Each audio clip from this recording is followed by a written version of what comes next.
Assalamualaikum warahmatullahi wabarakatuh. Perkenalkan, nama saya Maya Juwita dengan NIM 2014050058. Saya dari kelas TBIB semester 5. Di sini saya ingin memenuhi tugas mata kuliah Tafsir Tarbawi yang dibimbing oleh dosen Dr. Zulhedi MAG.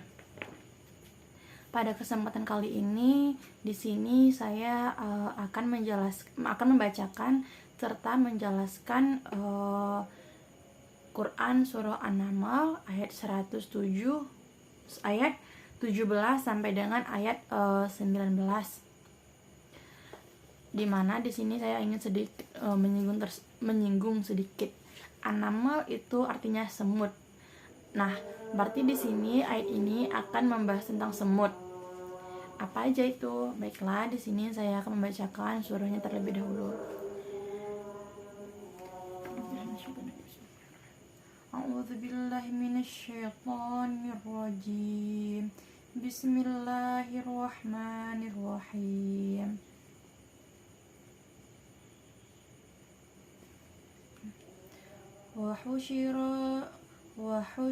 وحشر لسليمان جنوده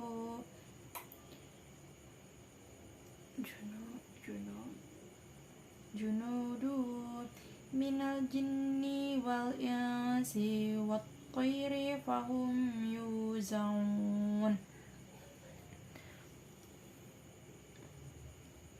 حتى إذا أتوا على واد النمل قالت نملة يا أيها النمل ادخلوا مساكنكم لا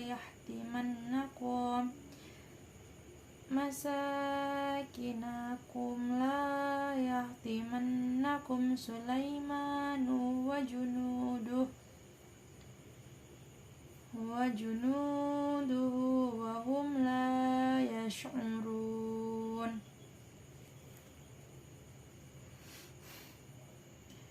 فتبسم ضاحكا من قولها وقال ربي أوزعني أن أشكر نعمتك التي أنعمت علي وعلى والدي وأن أعمل صالحا ترضاه وأدخلني برحمتك في عبادك الصالحين. Tersebut adalah surah dari ayat An-Naml ayat 17 sampai dengan ayat 19. An-Naml artinya semut. Sedangkan penafsiran dari ayat tersebut adalah yang pertama, Allah memberikan kekuasaan pada Nabi Sulaiman alaihissalam. Maaf sebelumnya, di sini saya akan menjelaskan arti dari ayat tersebut, yaitu untuk Sulaiman dan dikumpulkan dari jin dan manusia dan barang, maka mereka dibagi-bagi sehingga mereka sampai di atas atas lembah semut. Lalu berkata seekor semut, "Wahai semut, masuklah ke kalian ke tempat tinggalmu, tidak ke tempat tinggalmu, tidak meninggalkan kalian." Sulaiman dan berkata tentang tidak dan sedang mereka. Jadi penafsirannya pertama, Allah memberikan kekuasaan pada Nabi Sulaiman alaihissalam untuk memimpin jin, manusia, dan para binatang. Mereka patuh dan dapat diatur dengan tertib. Jadi pada zamannya Nabi Sulaiman adalah diberikan kekuasaan oleh Allah Subhanahu wa taala untuk memimpin jin. Bukan jin saja tapi manusia dan juga para binatang. Hebat bukan Nabi Sulaiman, dia bisa berbicara dengan jin, dia bisa memimpin jin. Berarti Nabi Sulaiman paham dan mengerti bahasa jin. Lebih parahnya lagi, lebih masya Allahnya lagi, Nabi Sulaiman bisa memimpin para binatang, para semut, para binatang-binatang, para angin, para udara. Berarti Nabi Sulaiman ini memiliki kekuasaan yang sangat wah, di mana beliau bisa berbicara, berkomunikasi dengan semua makhluk Allah. Jin itu seperti yang kita ketahui, dia tidak mau tunduk kepada Nabi Adam, tetapi dia mau diatur oleh Nabi Sulaiman. Betapa besarnya kekuasaan yang diberikan Allah kepada Nabi Sulaiman. Yang kedua, pemimpin semut memberi kesempatan pada Nabi Sulaiman untuk lewat. Mereka masuk ke sarang masing-masing. Jadi ketika Nabi Sulaiman ini lewat, para semut ini langsung masuk, memberikan jalan kepada Nabi Sulaiman. Di sini semut ini sangat patuh kepada Nabi Sulaiman. Apa yang dikatakan saat Nabi Sulaiman, semut ini paham, dan begitu juga dengan sebaliknya. Sulaiman tersebut gembira dengan kepatuhan semut. Jadi karena semut-semut ini patuh kepada Nabi Sulaiman, lalu Nabi Sulaiman, betapa bahagianya Nabi Sulaiman dengan kepatuhan semut ini kepada Nabi Sulaiman. Terus Nabi Sulaiman berdoa diberikan kemampuan bersyukur, karena Nabi Sulaiman sudah diberikan kekuasaan yang sangat besar, bisa memimpin jin, bisa memimpin manusia, hewan, tumbuhan, serta lain-lainnya. Nabi Sulaiman berdoa untuk selalu bersyukur atas segala nikmat yang diberikan, atas segala kekuasaan yang diberikan oleh Allah.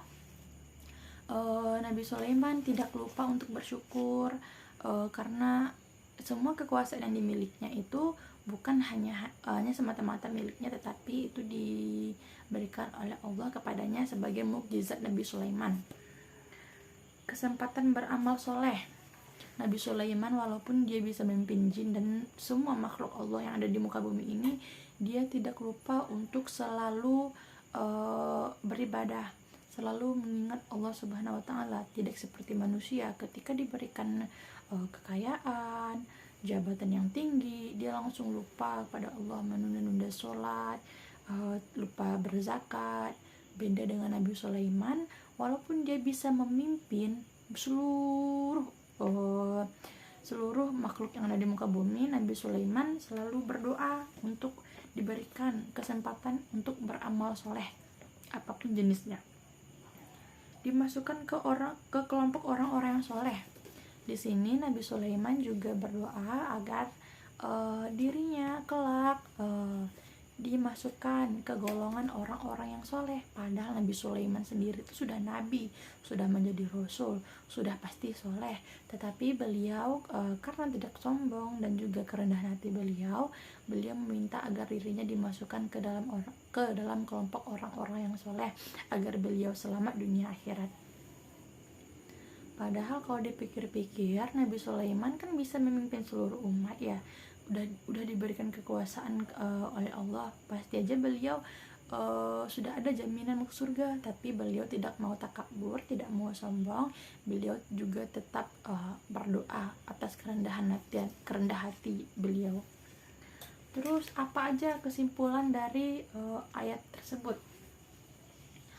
Ayat ini memiliki akhlak terhadap Allah. Seperti yang kita ketahui, akhlak mulianya Nabi Sulaiman adalah beliau tidak sombong atas kekuasaan, atas kemukjizatan yang diberikan oleh Allah kepadanya. Beliau juga tidak lupa beribadah, tidak lupa berdoa kepada Allah untuk selalu diberikan rasa syukur, untuk diberikan untuk dimasukkan ke golongan kelompok orang-orang yang soleh. Terus juga tidak lupa untuk berdoa, selalu bisa diberikan kesempatan untuk beramal soleh. Itu wajib kita tiru sebagai sebagai peserta didik, untuk selalu rendah hati dan selalu mengingat Allah Subhanahu wa Ta'ala atas apa yang diberikan.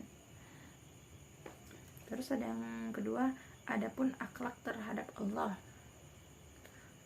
Adapun akhlak terhadap Allah seperti yang tadi, tidak lupa bersyukur, tidak lupa berdoa, tidak lupa beribadah, dan juga tidak menyombongkan diri dan selalu merendahkan hati. Meyakini bahwa Allah telah memberikan banyak nikmat seperti Sulaiman. Di sini kita tahu bahwasanya Allah telah memberikan beribu-ribu nikmat, kekuasaan yang mewah kepada Nabi Sulaiman. Tapi di sini Nabi Sulaiman selalu memperbanyak nikmat, selalu bersyukur, tidak lupa atas nikmat yang diberikan oleh Allah kepadanya. Beliau selalu bersyukur, berdoa, berakhlak terhadap semua makhluk Allah, bahkan makhluk seperti semut. Nah, walaupun Nabi Sulaiman ini adalah raja dari segala raja, raja dari semut, raja dari jin, beliau tetap menjaga akhlaknya terhadap makhluk-makhluk hidup tersebut. Walaupun beliau adalah pimpinan, beliau tidak pernah sekalipun mencela dari hewan tersebut, yaitu semut. Selalu menghargai, walaupun semut itu adalah hewan, tetapi beliau sebagai pemimpin ataupun atasan dari semut itu, beliau tetap rendah hati dan menghargai dari semut tersebut. Selalu berdoa diberikan kebaikan. Beliau selalu berdoa untuk diberikan kebaikan. Kebaikannya selalu, tadi beliau berdoa untuk selalu mendapatkan kesempatan untuk beramal soleh, selalu diberikan kesempatan untuk bersyukur, diberi kesempatan untuk masuk ke golongan orang-orang yang soleh. Di sini kita juga dapat mengambil contoh kalau bahwasanya kita hendaklah berdoa dalam setiap kebaikan. Kita selalu berdoa untuk meminta kebaikan terhadap diri kita sendiri.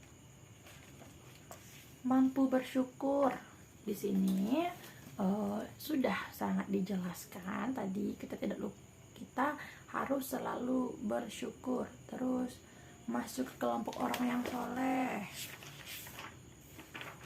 Terus juga di sini dapat kita simpulkan bahwasanya Nabi Sulaiman itu berarti dia bisa menguasai bukan bahasa manusia saja, tetapi bahasa hewan juga beliau nih mengerti. Terus apa sih hubungan dari Quran Surah An-Naml ini, penafsirannya, artinya, kesimpulannya dengan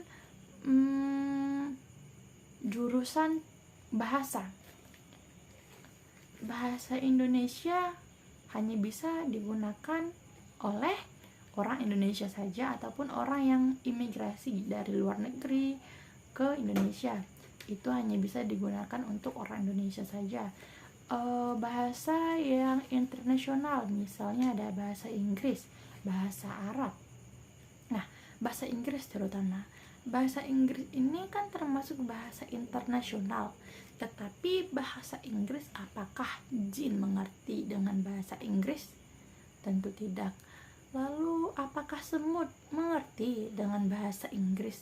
Tentu tidak. Lalu apakah semua manusia ini mengerti dengan bahasa Inggris? Tentu saja tidak. Namun Nabi Sulaiman ini sangat memiliki keistimewaan yang dimana dia mengerti tentang semua bahasa makhluk di muka bumi ini. Mulai dari bahasa jin beliau mengerti, bahasa semut beliau mengerti. Apakah beliau ada kemungkinan bisa bahasa Inggris? Kemungkinan kalau beliau di masa beliau itu ada yang hidup dan berbahasa Inggris, mungkin saja beliau mengerti. Tetapi bahasa beliau itu tapi beliau itu bisa menguasai segala bahasa. Mungkin itu saja dari saya. Wassalamualaikum warahmatullahi wabarakatuh.